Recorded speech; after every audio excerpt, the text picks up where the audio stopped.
ดานังอธิปติมหาราชาติการโมภิกุณังสามิจิวปฏิปฏิมหาราชายสันโตปุตตาไกขมาเก้าอี้ตัวนึงครับเก้าอี้เร็วๆแล้วยังเห็นอยู่เด้อรับตาไปอ่านภาพยังเห็นอยู่เด้ออยู่ทางเพื่อนนี่กาพิ้วเด้อเด้องัวหลายแล้วไปเฮียนวิชางูทำพิธีก่อนครับเป็นทำพิธีเงียบสักพักเอาชัยตุภวรู้จะเสริมความรู้มันมีอยู่3ต่อมหามงคลชัยตุภวังชัยมังคลาชัยมหามงคลชัยมหามงคลชัยตุภวังชัยมังคลา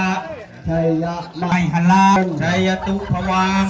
ชัยมังคลาชัยมหามงคลชัยตุภวังชัยมังคลาบุญชัยตุภวังชัยมังชัยมังคลาชัยมหามงคลชัยตุภวังชัยมังคลาชัยมหามงคลชัยตุภวังชัยวังมันก็ไม่ฮลาแน่นบ่ชัยมังคลาชัยมังคลาชัยมหามงคลมหามงคลชัยตุภวังชัยมังคลาชัยมหามงคลภวังส่งน้ำชัยมังคลามหามงคลชัยตุภวังชัยมังคลาชัยภวังชัยมังชัยมหามงคลชัยตุภวังคลาชัยมหามงคลชัยตุภวังคนนั่นละ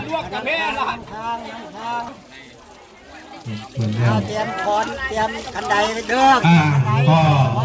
เตรียม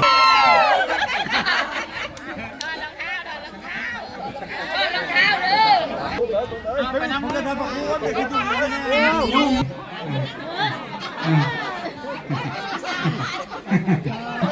โอ้ลงมาเลยแม่ลงมาเลยพ่อองค์นี่ทรงสารองค์นี่ลงมาตาลุกไหมลุกข้างหลังนี่ลุกจะไปขึ้นลุกไปต่อโผล่มันเบิดเลยเจ็บเดียวดิ